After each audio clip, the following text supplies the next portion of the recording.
কৃষ্ণ। হরে রাম রাম রাম হরে হরে।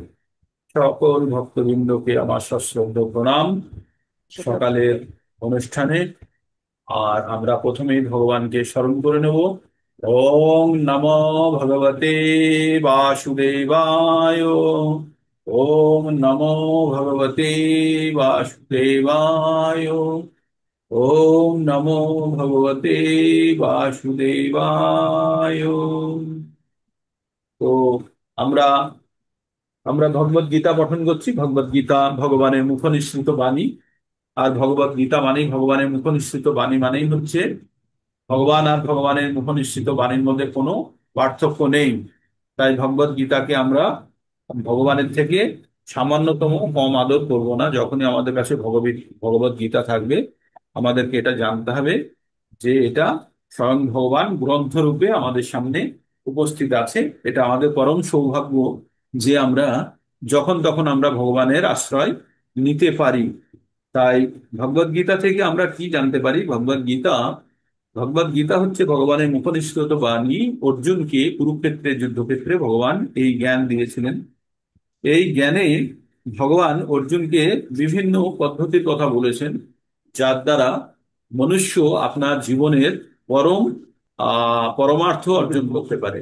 যদ্যপি আমরা আগে জেনেছি যে জীবনের পরমার্থ হচ্ছে চারটে: ধর্ম, অর্থ, কাম ও মোক্ষ। চারটে। প্রথমে ধর্ম, ধর্মের মাধ্যমে অর্থ উপার্জন। তারপরে আমাদের যে মানসিক যে চাহিদাগুলো আছে, কাম আছে, ইচ্ছাগুলো আছে, সেগুলোকে পূরণ করা। এবং পরবর্তীতে মোক্ষ লাভ করা। কিন্তু এই পদ্ধতিতে দেখা গেছে যে আমাদের কামনা বাসনার কখনো সমাপ্তি হয় না, সেটি ক্রমবর্ধমান থাকে। তাই বিভিন্নভাবে অর্জুনকে ভগবান বুঝিয়েছে যে কি করা উচিত। তাই ভগবত গীতা থেকে আমরা পাঁচটি বিষয় সম্বন্ধে জানতে পারি। পাঁচটি বিষয়ের মধ্যে প্রথম বিষয়টি হচ্ছে ঈশ্বর, দ্বিতীয়টি হচ্ছে জীব, তৃতীয়টি হচ্ছে সময়, চতুর্থ হচ্ছে প্রকৃতি, আর পঞ্চমটি হচ্ছে কাল, আর পঞ্চমটি হচ্ছে কর্ম। এই পঞ্চম বিষয়টি হচ্ছে আমাদের সকলের জন্য আলাদা। তাছাড়া বাকি চারটে জিনিস এখন আমাদের একই। তো ভগবান এই যে পঞ্চম বিষয়টি আমাদের আলাদা, এই পঞ্চম বিষয়টি কর্ম। তো কর্ম কি? কর্ম মানে আমরা যে কোনো আমাদের জীবন ধারণের জন্য বা যে কোনো কাজ করি, সেগুলোকেই কর্ম বলা হয়। কর্ম তিন প্রকারের হয়। একটি হচ্ছে সকাম কর্ম, যেটি দ্বারা পুণ্য লাভ হয়। একটি হচ্ছে বিকর্ম, যেটার দ্বারা পাপ আমরা অর্জন করি। আর তিন নম্বরটি হচ্ছে অকর্ম, মানে যেটার দ্বারা পাপ পুণ্য হয় না। সাধারণত এটি ভগবানের উদ্দেশ্যে কৃত কর্মকেই অকর্ম বলা হয়। তো আমরা যখনই কোনো কর্ম করি, এখন আমরা যখন এই জীবন ধারণ করেছি, এই জীবন ধারণ করা মানেই আমাদেরকে কিছু কর্ম করতে হবে। আর কর্ম করা মানেই তার একটা ফল থাকবে। আর সেই ফল যদি আমরা ভোগ করি, তার মানে আবার কর্মর বন্ধনে পড়বো। তার মানে একটা চক্র চলতে থাকবে, যে কর্ম ফল ভোগ, কর্ম ফল ভোগ। আর এই চক্রতেই কি হবে, আমাদেরকে বারবার জন্ম মৃত্যুর চক্রে আমাদেরকে আটকে রাখবে। তাই ভগবান অর্জুনকে বলেছেন যে তুমি এই জন্ম মৃত্যুর চক্র থেকে বেরোনোর জন্য তুমি কোনো রাস্তা খোঁজো।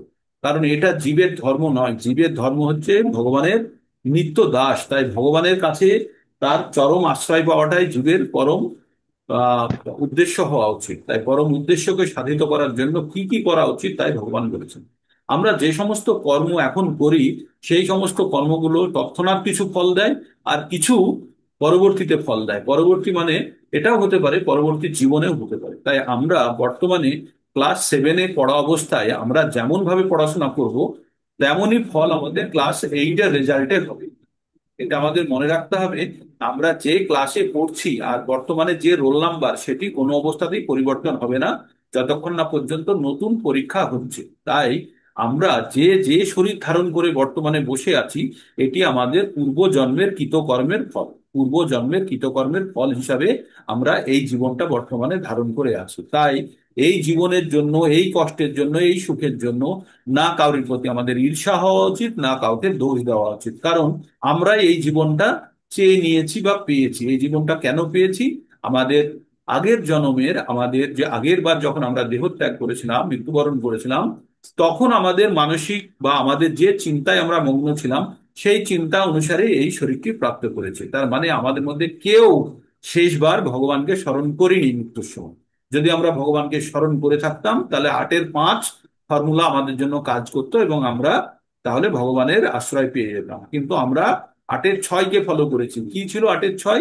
ইয়ম ইয়ম ব্যাপী শরণ ভাবম ত্যাজ তন্তে কলেবরম তম তমে বৈতি কোন তেও সদা তদ্ভাব ভাবিতা।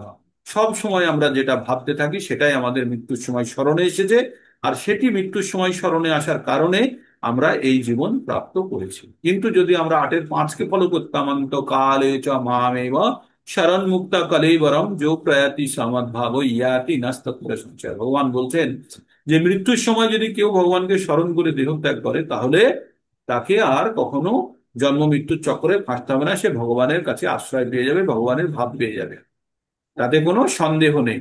আর এই দুটো বলার পরে অর্জুনকে ভগবান বললেন, তাহলে অর্জুন তুমি কি করবে? তাহলে কি আমাকে স্মরণ করার জন্য তুমি জঙ্গলে চলে যাবে, গিয়ে তপস্যা করবে? না, ভগবান কি বললেন?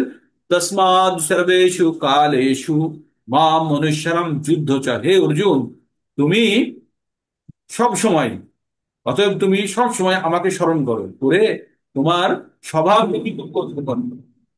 স্বভাব, স্বভাব নিহিত কর্ম মানে তোমার যেটি স্বভাব, তুমি ক্ষত্রিয়, ক্ষত্রিয় ধর্ম পালন করার জন্য তুমি কর্ম, ক্ষত্রিয় কাজ কি? যুদ্ধ করা, প্রয়োজনে যুদ্ধ করা, তাই তাকে বললো তুমি তোমার যুদ্ধ করো। তো এইভাবে ভগবান বিভিন্ন অধ্যায়ে বিভিন্ন রকমের জ্ঞান দিয়েছেন এবং আমাদেরকে আমাদেরকে এই জীবনের সার্থকতা পাওয়ার জন্য আমাদেরকে প্রেরিত করেছেন। কিন্তু আমরা কতখানি সেই জ্ঞান অর্জন করতে পেরেছি এবং আমাদের জীবনে প্রয়োগ করতে পারছি সেটা খুব গুরুত্বপূর্ণ। আমরা ভগবত গীতার জ্ঞান অর্জন করতে পারি, কিন্তু জ্ঞান যদি সম্পূর্ণরূপে অর্জন করতে না পারি তাহলে কিন্তু আমরা চক্র থেকে বেরোতে পারবো না। ভগবান জ্ঞানের মাধ্যমে বেরোনোর একটা রাস্তা বলেছেন। কি বলেছেন?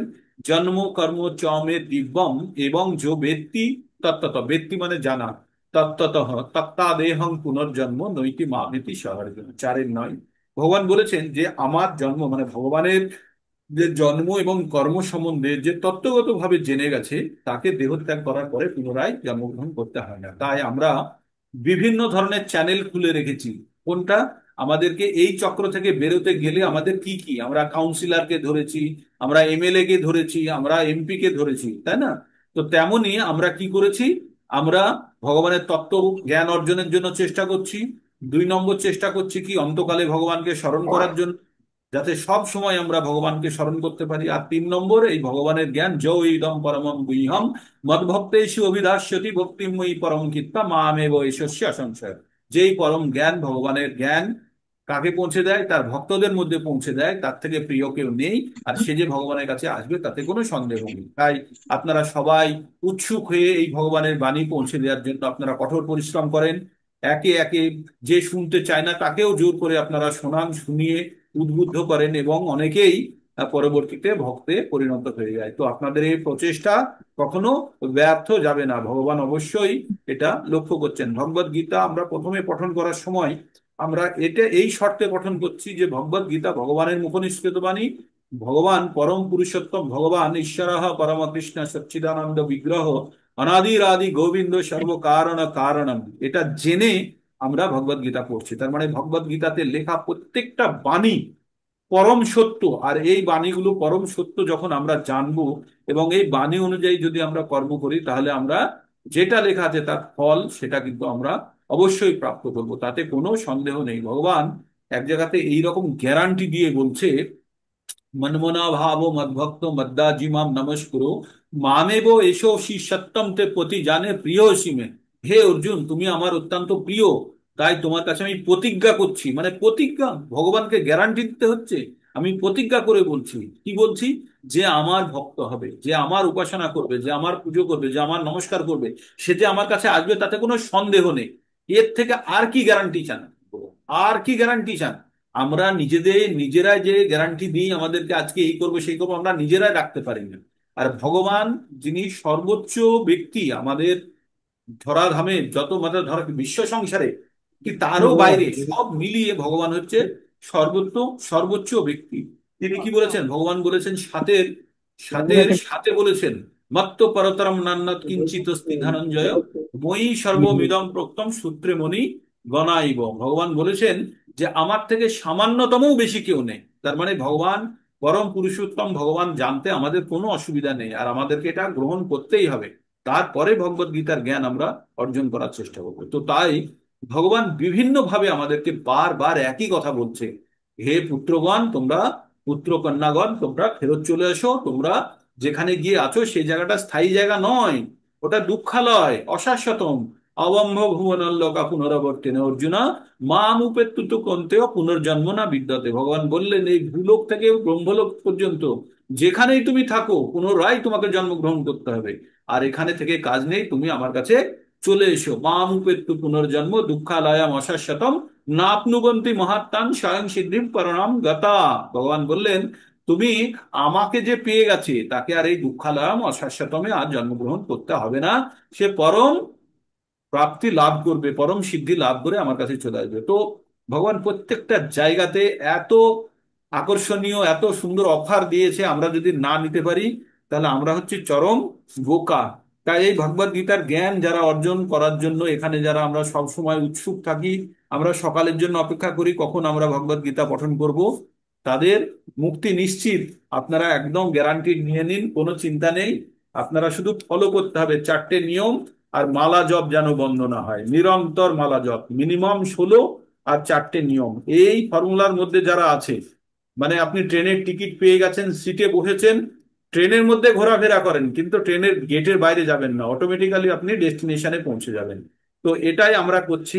তাই এই 4টে নিয়ম, 4টে নিয়ম কি? আমিষ বর্জন, নেশা বর্জন, আর কি অবৈধ সম্পর্ক বর্জন, আর লটারি জুয়া ইত্যাদি বর্জন। এই 4টে জিনিস যদি কেউ বর্জন করেছে আর কমপক্ষে 16 মালা যদি কেউ জপ করে থাকে, তার মুক্তি নিশ্চিত, কেউ তাকে আটকাতে পারবে না। তো ভগবান যে ফর্মুলাগুলো দিয়েছে সেই ফর্মুলাগুলো আমরা বারবার শুনছি। ভগবদ গীতাকে 3টে সেকশনে ভাগ করা হয়েছে। প্রথম হচ্ছে কর্মযোগ 1 থেকে 6, আমরা পঠন করে নিয়েছি। সেখানে বিভিন্ন কর্মযোগের পদ্ধতি বলা হয়েছে, জ্ঞান যোগের পদ্ধতি, ধ্যান যোগ, অষ্টাঙ্গ যোগ, বিভিন্ন যোগের কথা বলা হয়েছে, বুদ্ধি যোগ। পরবর্তীতে আমরা কি পড়েছি? ভগবান সম্বন্ধে ভগবান নিজের জ্ঞান দিয়েছেন ভক্তি যোগের মাধ্যমে 7 থেকে 12তে। তারপরে ভগবান পরবর্তীতে কি, এবার জ্ঞান যোগের মধ্যে ঢুকে গেছি। আমরা ভগবত গীতা থেকে 5টি বিষয় সম্পর্কে জানতে পারি। ঈশ্বর আমরা পঠন করেছি, ঈশ্বর সম্বন্ধে কিছুটা জেনেছি। জীব আমরা জেনেছি, জীব সম্বন্ধে। সময় সম্বন্ধে ভগবান বলেছেন নিজে কালস্মি লোকক্ষয়কৃত প্রবিদ্ধ, বলেছেন তিনি নিজে সময়। আর তারপরে কি বলেছেন? প্রকৃতি, প্রকৃতি এখন আমরা প্রকৃতি পুরুষ আর বিবেক যোগ আমরা এখন পঠন করছি। কি করছি? প্রকৃতি। তো প্রকৃতি কি? প্রকৃতির জন্য ভগবানকে কালকে অর্জুন কটা 6টা প্রশ্ন করেছে। হ্যাঁ, কটা প্রশ্ন করেছে? 6টা প্রশ্ন করেছে। আবার আমি পঠন করছি, আপনারা মনোযোগ দিয়ে শুনবেন, এই জায়গাটা খুব গুরুত্বপূর্ণ। আর সবাইকে এটা শিখতেই হবে, কোনো রাস্তা নেই, শিখতেই হবে। তো আমরা কি পড়বো? ত্রয়োদশ অধ্যায় প্রকৃতি পুরুষ বিবেক যোগ। অর্জুন উবাচ প্রকৃতিং পুরুষং চৈব ক্ষেত্রং ক্ষেত্রজ্ঞমেব চ এতৎ বেদিতুম ইচ্ছামি জ্ঞানং জ্ঞেয়ং চ কেশব। আবার পড়ি, প্রকৃতিং পুরুষং চৈব ক্ষেত্রং ক্ষেত্রজ্ঞ ইমেব চ এতৎ বেদিতুম ইচ্ছামি জ্ঞানং জ্ঞেয় চ কেশব। অর্জুন বললেন, হে কেশব, আমি জানতে চাই প্রকৃতি কি, পুরুষ কি, ক্ষেত্র কি, ক্ষেত্রজ্ঞ কি, জ্ঞান আর জ্ঞেয়। কালকে সবগুলোই আলোচনা হয়েছে, কিন্তু আমি পুনরায় আপনাদের সামনে পঠন করে শোনাচ্ছি। তো ভগবানকে কি জিজ্ঞেস করলো? পুরুষকে, প্রকৃতিকে, ক্ষেত্রকে, ক্ষেত্রজ্ঞকে, আর কে, আর হচ্ছে জ্ঞান কি আর জ্ঞেয় কি। এই 6টা জিনিস আমাদের জানতে হবে। তাই ভগবান উত্তর দিচ্ছেন, শ্রী ভগবান উবাচ ইদং শরীরং কন্তেয় ক্ষেত্রম ইতি অভিধীয়তে এতৎ যো বেত্তি তং প্রাহু ক্ষেত্রজ্ঞ ইতি তদ্বিদঃ। ভগবান বললেন, হে কুন্তীয়, এই শরীর, এই শরীর হচ্ছে আমাদের ক্ষেত্র নামে অভিহিত, এবং যিনি এই শরীরকে জানেন, এই শরীরকে যে জানেন তাকে বলা হয় ক্ষেত্রজ্ঞ। শরীরকে কে জানে? আত্মা জানে শরীরকে, তাই না? শরীরের মালিক জেনে। তাই শরীরকে যে জানে তাকে বলা হয় ক্ষেত্রজ্ঞ। মানে আমি যদি আত্মা হই, আমি শরীরকে জানি, তাই আমি হচ্ছি ক্ষেত্রজ্ঞ, আর আমার শরীরটা হচ্ছে ক্ষেত্র। এবার আমার শরীরকে আর কে জানে? আর কে জানে? ভগবান নিজে এবার পরবর্তী শ্লোকে বলছেন, ক্ষেত্রজ্ঞং চাপি মাং বিদ্ধি সর্বক্ষেত্রেষু ভারত ক্ষেত্র ক্ষেত্র জ্ঞানং যৎ যৎ জ্ঞানং মতং মম। ভগবান বললেন, তুমি আমাকেও তোমার ক্ষেত্রের ক্ষেত্রজ্ঞ জানবে, মানে আমার ক্ষেত্রে আমার শরীরের মালিক আমি, আমি আমার শরীরকে জানি, তাহলে আমি ক্ষেত্রজ্ঞ। আমি ছাড়াও আর একজনও এই শরীরকে জানে, তিনি হচ্ছেন ঈশ্বর। কেন? তিনিও এই শরীরের মধ্যে আছেন পরমেশ্বর হিসাবেও, ঠিক আছে, আমাদের হৃদয়ে পরমেশ্বর হিসাবে বসে আছেন। তাই তিনিও এই শরীরের ক্ষেত্রজ্ঞ, এবং প্রত্যেকটা শরীরের ক্ষেত্রজ্ঞ। কি? ক্ষেত্রজ্ঞং চাপি মাং বৃদ্ধি সর্বক্ষেত্রেষু ভারত।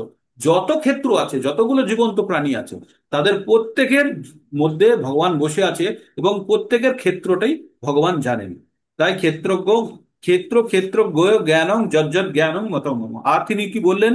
এই ক্ষেত্র আর ক্ষেত্রজ্ঞ, মানে এই শরীর আর শরীরের মালিক সম্বন্ধে জানাটাকেই বলছে জ্ঞান। কি বলছে? ক্ষেত্রজ্ঞ, ক্ষেত্রজ্ঞ গো গয়ং জ্ঞানং যজ্জত যজ্জত জ্ঞানং মতম মম। আমার মতে এই ক্ষেত্র আর ক্ষেত্রজ্ঞকে জানাটাই জ্ঞান। তাহলে কাকে জানাটা জ্ঞান? এই শরীরকে জানা জ্ঞান, এই আত্মাকে জানা জ্ঞান, আর পরমাত্মাকে জানা, এই তিনটে জিনিসকে জানাকেই জ্ঞান বলছে। তাহলে আমরা কি কি জিনিস জানতে পারলাম এখানে? আমরা প্রকৃতিকে, আমরা কি জানতে পারলাম? ক্ষেত্র, ক্ষেত্রজ্ঞ, জ্ঞান, আর জ্ঞেয়। জ্ঞেয় মানে যাকে জানা যায়, মানে ঈশ্বরকে জানা যায়, ঠিক আছে। এবার আরো আমরা পড়তে থাকবো বা পরবর্তী শ্লোকগুলো পড়বো। তারপরে 4 নম্বর শ্লোকে কি বলছে? তৎক্ষেত্রং যৎ যদৃক যো যদ্দিক বিকারি যৎ বিকারি যচ্চস্য যৎ স য যো যৎ প্রভাবশ্চ তৎ সমাসন মে শুনু। এইবার ভগবান কি বলছে? যে তোমাকে আমি এইবার বলবো যে এই ক্ষেত্র কি, তার গঠন, মানে এই ক্ষেত্রটি কিভাবে তৈরি হয়েছে, শরীরটি কিভাবে তৈরি হয়েছে, তার বিকার কি, কি কি বিকার আছে আমাদের, বিকার কি, আর কার থেকে উৎপন্ন হয়েছে, সেই ক্ষেত্রজ্ঞের স্বরূপ কি, ক্ষেত্রজ্ঞ মানে আত্মার স্বরূপ কি, এবং তার প্রভাব কি, সেই সম্বন্ধে সংক্ষেপে আমার কাছ থেকে শোনো। এইবার ভগবান, এইবার ভগবান কি ব্যাখ্যা করবেন আমাদের এই ক্ষেত্রজ্ঞ সম্বন্ধে, ঠিক আছে। তারপরে কি বলছে? ঋষির ভি বহুধা গীতং ছন্দ ভি বিধৈয় পৃথং ব্রহ্ম সূত্র সূত্র দোপৈচৈব হেতু হেতুম দ্বি বিনিশ্রিতেই। ভগবান কি বললেন? এই ক্ষেত্র এবং ক্ষেত্রজ্ঞের জ্ঞান ঋষিগণ কর্তৃক বিভিন্ন বেদ বাক্যের দ্বারা পৃথক পৃথক ভাবে বর্ণিত হয়েছে। বেদান্ত সূত্রেও তা বিশেষভাবে যুক্ত সিদ্ধান্ত সহকারে বর্ণিত হয়েছে। তার মানে এটা সম্বন্ধে একটু জ্ঞান দিল যে কোথায় পাওয়া যায় এই এই ক্ষেত্র জ্ঞান। এবার ক্ষেত্র জ্ঞান এবার ভগবান বলতে শুরু করছেন। এইবার এইখান থেকে আপনারা 6 থেকে পুরো 12 পর্যন্ত আমরা ক্ষেত্রজ্ঞের জ্ঞান সম্বন্ধে আমরা জানতে শুরু করব। কি বলছে? মহাভূতানাম অহংকার বুদ্ধির বুদ্ধির অব্যক্তমেব চ ইন্দ্রিয়াণি দশকং চ পঞ্চচেন্দ্রিয় গোচরা ইচ্ছাদেশ ইচ্ছাদেশ সুখম দুঃখম সংঘাত চেতনা ধৃতি এতদ ক্ষেত্রং সমাসেন সবিকার মুদাহিতম। আবার শুনো, দুটো শ্লোক আছে, 6 আর 7। মহাভূত মহাভূতানা অহংকার বুদ্ধির অব্যক্তম এব চ ইন্দ্রিয়াণি দশকং চ পঞ্চচন্দ্রিয় গোচরা ইচ্ছাদেশ সুখম দুঃখম সংঘাত চেতনা স্মৃতি এতৎ ক্ষেত্রং সমাসেন সবিকার মুদাহিতম। এবার বলছেন ভগবান, এইটার অর্থ বলছেন কি, পঞ্চভূত। পঞ্চভূত কি আমাদের? পঞ্চভূত কি? বায়ু, মাটি, অগ্নি, জল আর আকাশ, এই পঞ্চভূত দিয়েই শরীর তৈরি। এই বাইরের শরীরটা আমাদের পঞ্চভূত দিয়ে তৈরি, সেই পঞ্চভূতের কথা বললো। তারপরে কি থাকছে সূক্ষ্ম শরীরে? মন, বুদ্ধি আর অহংকার, সেই কথা বলেছে। আর কি আছে? 10টি ইন্দ্রিয়। 10টি ইন্দ্রিয় কি আমাদের? 5টি কর্মেন্দ্রিয়, 5টি জ্ঞানেন্দ্রিয়।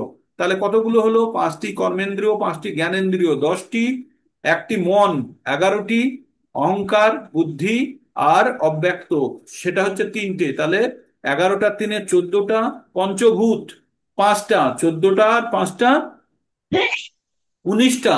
19টা, আর হচ্ছে বিষয়সমূহ, ইন্দ্রিয়ের বিষয়সমূহ কি? রূপ, রস, গন্ধ, শব্দ, স্পর্শ, 5টা। তাহলে 19 আর 5-এ 24টা। এই 24টা তত্ত্ব দিয়ে এই শরীর তৈরি। তাই বলছে মহাভূত অহংকার, বুদ্ধি, অব্যক্ত 10 ইন্দ্রিয়, মন, ইন্দ্রিয়ের 5টি বিষয়, ইচ্ছা, দেশ, সুখ দুঃখ, সংঘাত, অর্থাৎ পঞ্চভূতের পরিণাম স্বরূপ দেহ, চেতনা, ধৃতি, এই সমস্ত বিকার ক্ষেত্র সংক্ষেপে বর্ণিত হল। মানে এইগুলো সম্বন্ধে এবার আমরা জানবো। কি কি সম্বন্ধে জানবো? যে আমাদের শরীরের গঠনের মধ্যে কি কি আছে। তাহলে আমাদের জানতে হবে শরীরের গঠনের মধ্যে 24টি তত্ত্ব আছে।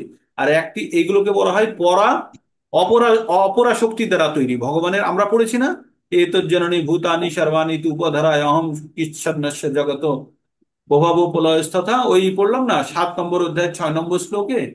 তো অপরীয় মিতস্তন্যাং প্রকৃতিং বৃদ্ধি মে পরাম আমরা পড়লাম, 5 আর 6 পড়েছি আমরা, 7-এর 5 আর 6।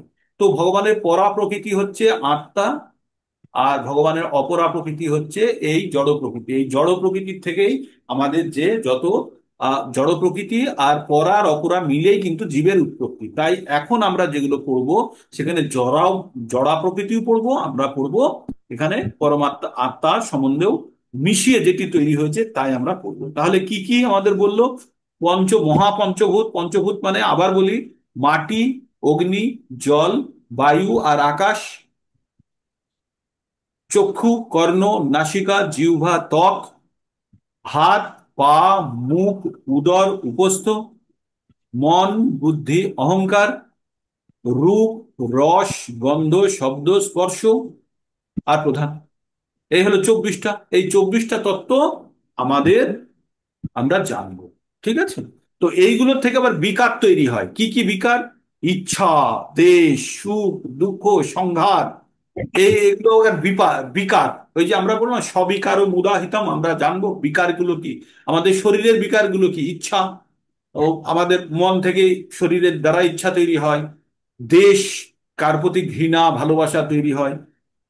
সুখ দুঃখ সব আমাদের ওই বিকার, এগুলোকে বলা হয় ইচ্ছা, দেশ, সুখ দুঃখ, সংঘাত, এগুলো হচ্ছে সব বিকার। তো এই সমস্ত জিনিসগুলো আমরা এবার পড়বো। হুম। তাহলে 8 থেকে 12 পর্যন্ত 4টে শ্লোক একসঙ্গে দেওয়া আছে। গঠন করছি, শুনতে থাকুন।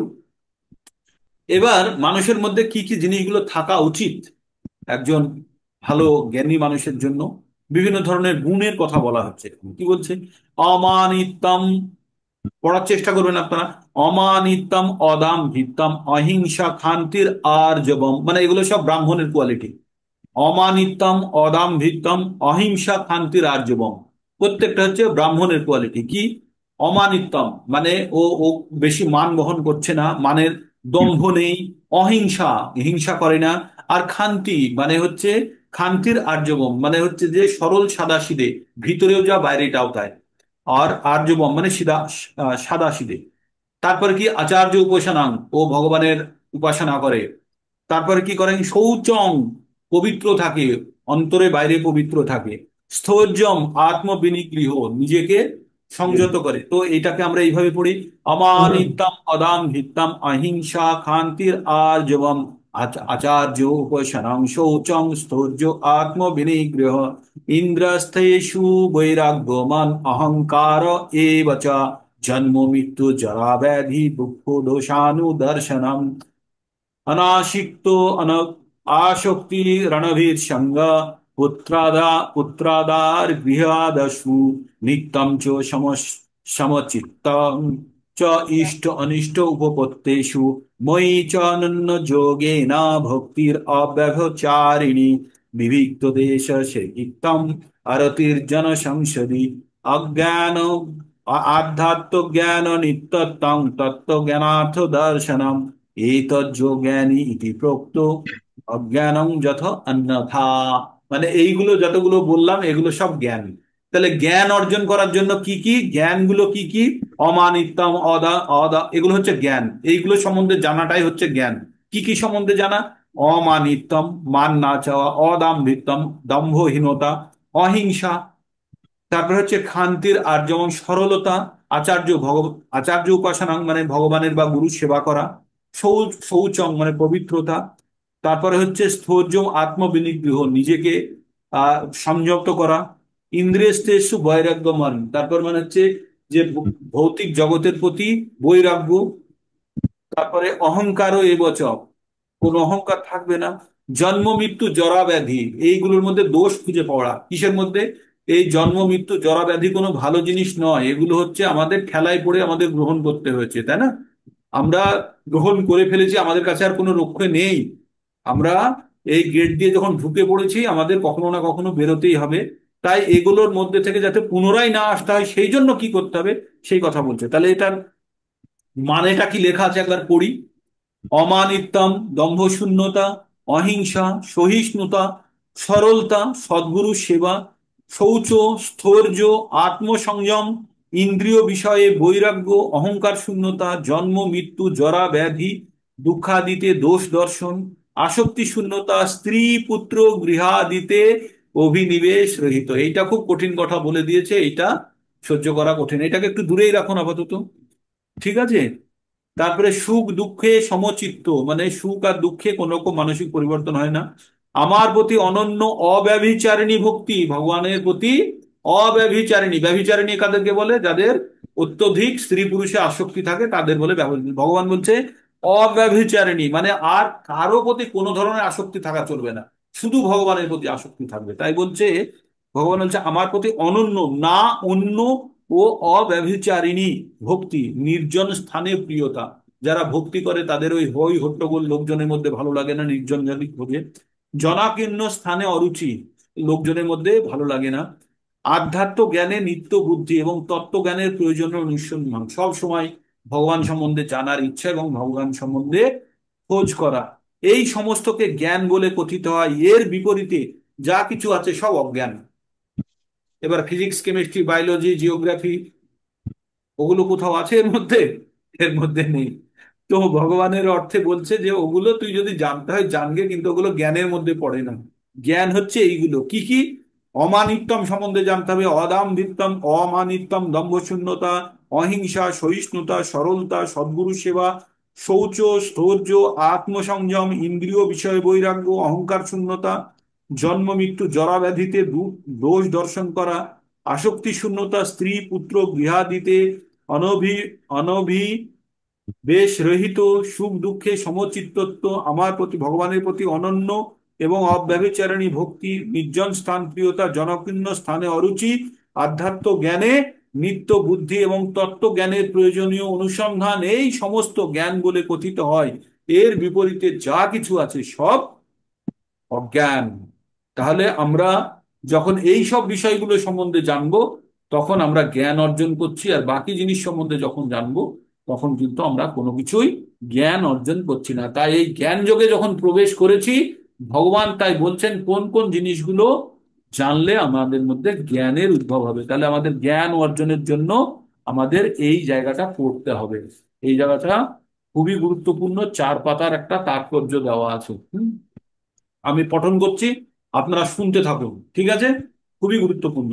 যথার্থ জ্ঞান লাভের জন্য এই প্রক্রিয়াকে অনেক সময় অল্প বুদ্ধি সম্পন্ন মানুষেরা কর্মক্ষেত্রের পারস্পরিক ক্রিয়া বলে মনে করে, কিন্তু প্রকৃতপক্ষে এটি যথার্থ জ্ঞান লাভের পন্থা। এই পন্থা অবলম্বন করার মাধ্যমেই কেবল পরম তত্ত্বজ্ঞান লাভ করা সম্ভব হতে পারে। এই 24টি মৌলিক তত্ত্বের পারস্পরিক ক্রিয়া নয়, যা পূর্বেই আলোচনা করা হয়েছে, প্রকৃতপক্ষে ওই যে উপাদানগুলির বন্ধন থেকে মুক্ত হওয়ার প্রক্রিয়া। 24টি তত্ত্বের দ্বারা গঠিত একটি পিঞ্জরের, মানে একটা খাঁচার মতো দেহের মধ্যে দেহধারী আত্মা আবদ্ধ হয়ে থাকে।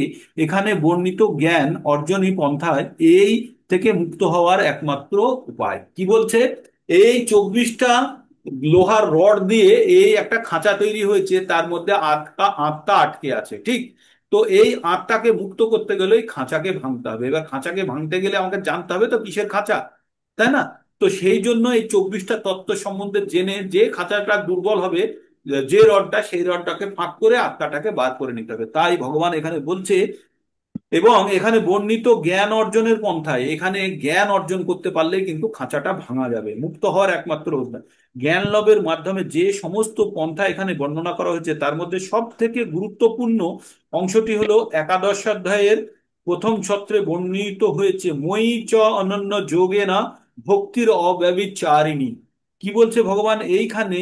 এই জ্ঞান পরিণামে ভগবানের প্রতি অনন্য ভক্তি পর্যাবসিত হয়, ভগবানের প্রতি অনন্য ভক্তি যদি হয় তাহলে কিন্তু ভগবান সেই জ্ঞান প্রদান করে। ভগবান 10 নম্বরের 10-এ কি বলেছে?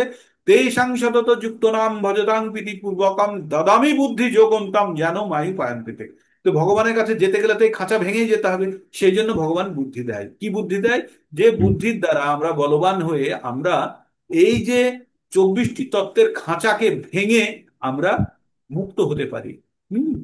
তো তাই এখানে ভগবান তাই বলছে, সুতরাং কেউ যদি ভগবানের প্রতি ভক্তি লাভ না করে বা লাভ করার প্রয়াসী না হয় তাহলে 19টি গুণের কোনোটির গুরুত্ব থাকে না, কিন্তু সম্পূর্ণভাবে কৃষ্ণ ভাবনাময় হয়ে ভক্তিযোগের পন্থা অবলম্বন করে অন্য 19টি গুণ স্বাভাবিকভাবে বিকশিত হয়।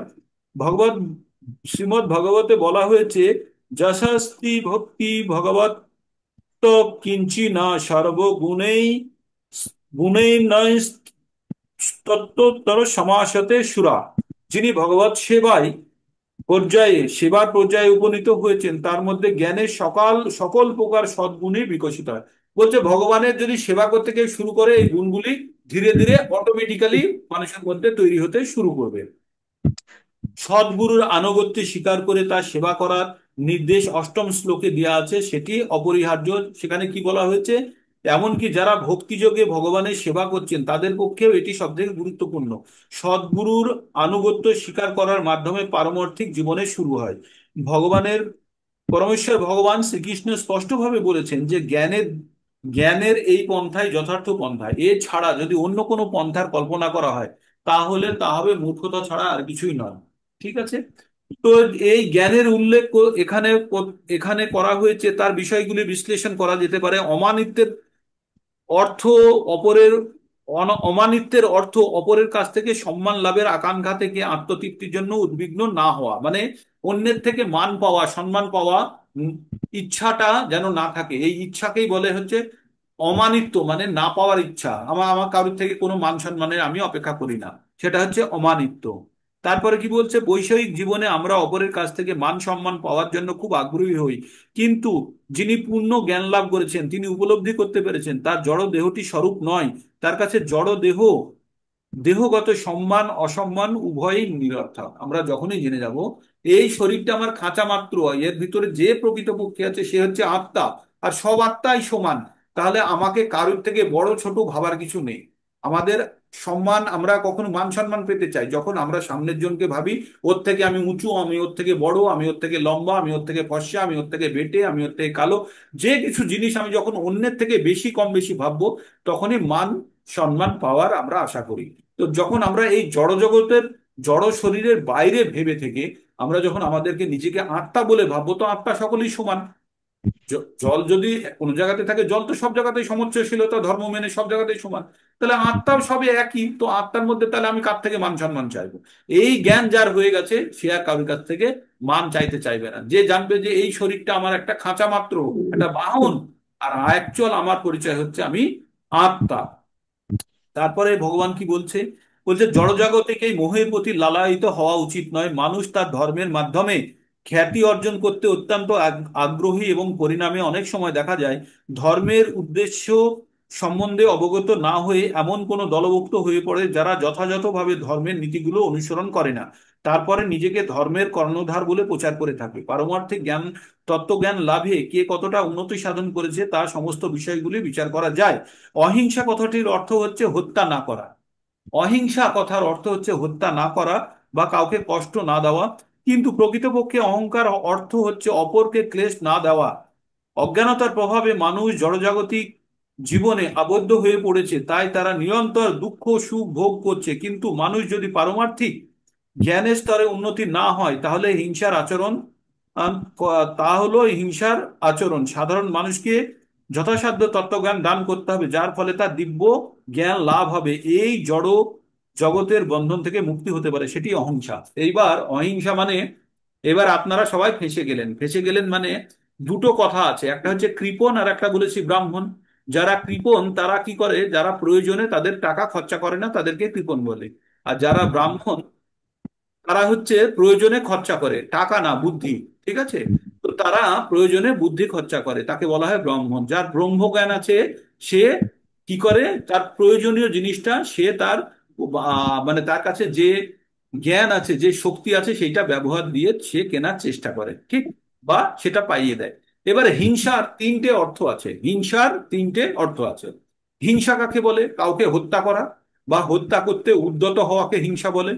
2 নম্বর, কেউ বিপদে পড়তে যাচ্ছে, কেউ বিপদে পড়তে যাচ্ছে, কিন্তু তাকে রক্ষা করতে আপনি পারেন, কিন্তু আপনি করলেন না, তার মানে কৃপণতা দেখালেন। আপনার কাছে ক্ষমতা আছে, কেউ বিপদে পড়তে যাচ্ছে, আর আপনি জানেন তাকে বাঁচানো যেতে পারে, তাকে রক্ষা করা যেতে পারে, আর আপনার কাছে ক্ষমতা আছে, সেই ক্ষমতা আপনি ব্যবহার করলেন না, তার মানে আপনি কৃপণতা দেখালেন। এই কৃপণতা দেখানোটাও হিংসা। যে আপনি কাউকে, কেউ পড়ে যাচ্ছে আর আপনি তাকে বাঁচাতে পারেন কিন্তু বাঁচালেন না, আপনাকে রিস্ক নেওয়ার কথা বলছে না, কিন্তু আপনার কাছে ক্ষমতা আছে, বাঁচালেন না, এটা একটা হিংসা। আর 3 নম্বর হিংসা হচ্ছে এইটা, আপনাদের এই হিংসা থেকে সকলকে বেরোতে হবে, অন্যকে পারমার্থিক উন্নতির জন্য সাহায্য না করা হিংসা। মানে শেষেরটা কিন্তু আমাদের গায়ে লাগবে, সেই জন্য আমাদের প্রচারের উপরে জোর দিতে হবে, কারণ আমাদের যে জ্ঞান আছে সেই জ্ঞান যদি আমরা অন্যকে বিতরণ করে যদি তার পারমার্থিক উন্নতি না করাতে পারি, তাহলে সেটাও হিংসা। তাহলে হিংসার তিনটে রূপ জানলেন। কি? 1 নম্বর, কাউকে হত্যা করা বা হত্যা করতে উদ্যত হওয়া হিংসা। 2 নম্বর হচ্ছে কেউ বিপদে পড়তে যাচ্ছে বা কোন রকম তার আধ্যাত্মিক পতন হচ্ছে, আর আপনি তাকে রক্ষা করতে পারেন, আপনি করলেন না, সেটা হিংসা।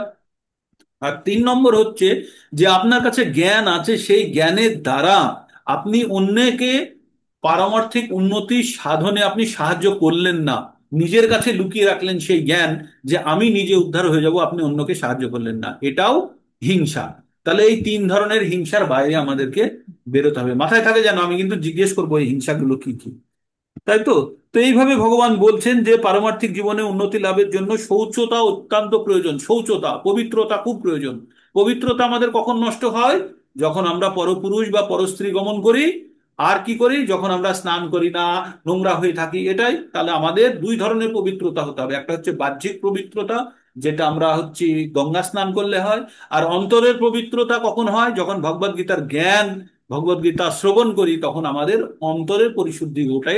যখন আমরা জপ করি হরে কৃষ্ণ কৃষ্ণ কৃষ্ণ হরে হরে, হরে রাম রাম রাম হরে হরে, যখন এই মহামন্ত্র আমরা জপ করি, তখনও আমাদের ভিতরের শুদ্ধিকরণ হতে থাকে। হরে কৃষ্ণ মহামন্ত্র কি? Detergent powder. ডিটারজেন্ট পাউডার দিয়ে যখনই আপনি জামা কাপড় দিয়ে ওয়াশিং মেশিনে ফেলে দেবেন, কন্টিনিউয়াস ধুতে থাকবে, সে আপনি বাড়ির অন্য কাজ করুন না। তাই আমরা যখনই যে কাজই করি, কিন্তু মনে মনে যদি আমাদের মন্ত্র চলতে থাকে হরে কৃষ্ণ কৃষ্ণ কৃষ্ণ হরে হরে, হরে রাম রাম রাম হরে হরে, তখন কিন্তু আমাদের ওয়াশিং মেশিন কিন্তু কাজ করছে। আপনি যদিও মেশিনের কাছে নেই, অন্য কিছু করছেন, কিন্তু মেশিন আপনার জামা কাপড় ধুয়ে সাফ করে দেবে। তেমনি আমরা যখনই প্রত্যেকটা মুহূর্তে ভগবানের নাম আমাদের মনের মধ্যে বাজতে চলতে থাকবে, তখন কিন্তু আমরা যে কাজই করি, কাজ আমরা করছি, কিন্তু মনের মধ্যে যখন ওই ঘন্টা বাজতে থাকবে হরে কৃষ্ণ কৃষ্ণ কৃষ্ণ হরে হরে, হরে রাম রাম রাম হরে হরে, অটোমেটিক্যালি আমাদের মনে শুদ্ধিকরণ, এবং যে কাজটা করছি সে কাজেরও শুদ্ধিকরণ হবে, সেই কাজে সেই কাজেরও শুদ্ধিকরণ হবে। তাই আমাদের সব সময় আমাদের কি হতে, পারমার্থিক জীবনে উন্নতি লাভের জন্য শৌচতা অত্যন্ত প্রয়োজন। শৌচ 2 ধরনের হতে পারে, বাহ্যিক এবং আন্তরিক। বাহ্যিক শুচিতা হচ্ছে স্নান করা, আর অন্তরে শুচিতার জন্য সর্বদা শ্রীকৃষ্ণের চিন্তা করতে হবে, এবং হরে কৃষ্ণ কৃষ্ণ কৃষ্ণ হরে হরে, হরে রাম রাম রাম হরে হরে, এই মহামন্ত্র কীর্তন করতে হবে। এই প্রক্রিয়া পূর্বকৃত কর্মের ফল সঞ্চিত চিত্তের সমস্ত আবর্জনাকে পরিষ্কার করবে। ঠিক আছে, ভিতরে পরিষ্কার করার দায়িত্ব ডিটারজেন্টের। তারপরে এইভাবে আপনার প্রত্যেকটা মানে যে কথাগুলো লেখা আছে, কথাগুলো সম্বন্ধে ব্যাখ্যা। স্থৈর্য গুণটির অর্থ হচ্ছে পারমার্থিক জীবনে উন্নতি সাধনের জন্য দৃঢ় সংকল্প হওয়া, যে আমরা যে ভগবান ভক্তি করছি, কারোর কথাতে আমরা টলে যাব না, আমরা একদম স্থির যে আমরা ভক্তি করবই, এটাকে স্থৈর্য বলছে। তো এটারও খুব প্রয়োজন। তার মধ্যে কি হচ্ছে, পারমার্থিক উন্নতি সাধনে বিরোধী কিছু বদ ও কিছু বর্জন করার অভ্যাস রপ্ত করা উচিত, সেটা যথার্থই বৈরাগ্য। যে সমস্ত জিনিস আমাদের পারমার্থিক জীবনে উন্নতির পথে বাধা হয়ে দাঁড়ায়, সেগুলোকে আমাদেরকে ত্যাগ করতে হবে, তাই না? তো সেইগুলিকে আমাদেরকে ত্যাগ করাটাকে বলে, সেইগুলোকে হচ্ছে বৈরাগ্য। তারপরে হচ্ছে ইন্দ্রিয়ের সমস্ত দাবি বরদাস্ত করা উচিত নয়, মানে আমাদের শরীর অনেক সময় অনেক ধরনের দাবি করবে, তো সেগুলো যদি আমার ভগবত ভক্তির পথে যদি বাধা হয়, তাহলে কিন্তু আমি সেই দাবিগুলো মানবো না, আমি অগ্রাহ্য করব, বা শরীরের সেই ইন্দ্রিয় সমূহ গুলো ওগুলো চাইবে, তাদেরকে দমন করতে হবে। কি চাইবে? কখনো বলবে যে এই দোকানের মিষ্টি খুব ভালো, এই সমস্যা খুব ভালো, দুটো খেয়ে দেখি। দমন করতে হবে, ভগবানের প্রসাদ ছাড়া আমরা গ্রহণ করব না। আমাদের ওই নতুন জিনিসটা, আরে নতুন একটা কি জিনিস আছে ওটা কিনতে হবে, কোনো প্রয়োজন নেই, ওটা আমার কাছে অলরেডি যেটা আছে সেটাই দরকার। তার মানে আমাদের মনকে সমস্ত ভাবে ভগবানের দিকে যখন আমরা, ভগবানের ভালো লাগা যদি থাকে সেই জিনিসের জন্য আমরা যাব।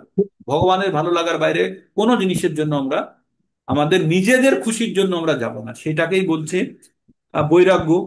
আর ইন্দ্রিয়কে কেবল ততটুকুই সুখ দেওয়া উচিত যাতে পারমার্থিক উন্নতি সাধনের উদ্দেশ্যে কর্তব্যগুলি পালন করার জন্য শরীরকে সুস্থ এবং সবল শরীরকে সুস্থ এবং সবল রাখার জন্য যতটুকু প্রয়োজন ততটুকু আমাদেরকে শরীরকে প্রদান করতে হবে। সেটাই হচ্ছে আমাদের মানে বৈরাগ্য। বৈরাগ্যের মধ্যে থেকে শরীরকে যেভাবে দেওয়া উচিত গুরুত্বপূর্ণ।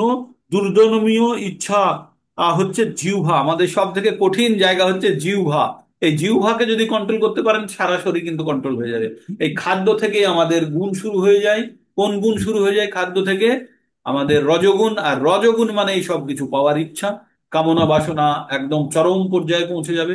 তাই রজগুণকে দূর করতে গেলে আমাদের কি করতে হবে? খাদ্য। খাদ্য কি গ্রহণ করতে হবে? ভগবানের প্রসাদ। আর ভগবানের প্রসাদ যখন আমরা গ্রহণ করব, তখন অবশ্যই আমাদের কাছ থেকে আমিষ বর্জন হয়ে যাবে। তো আমিষ বর্জন হলেই কিন্তু আমরা রজগুণের বাইরে বেরোনোর একটা চেষ্টা করতে পারি। আর কি করতে হবে আমাদেরকে?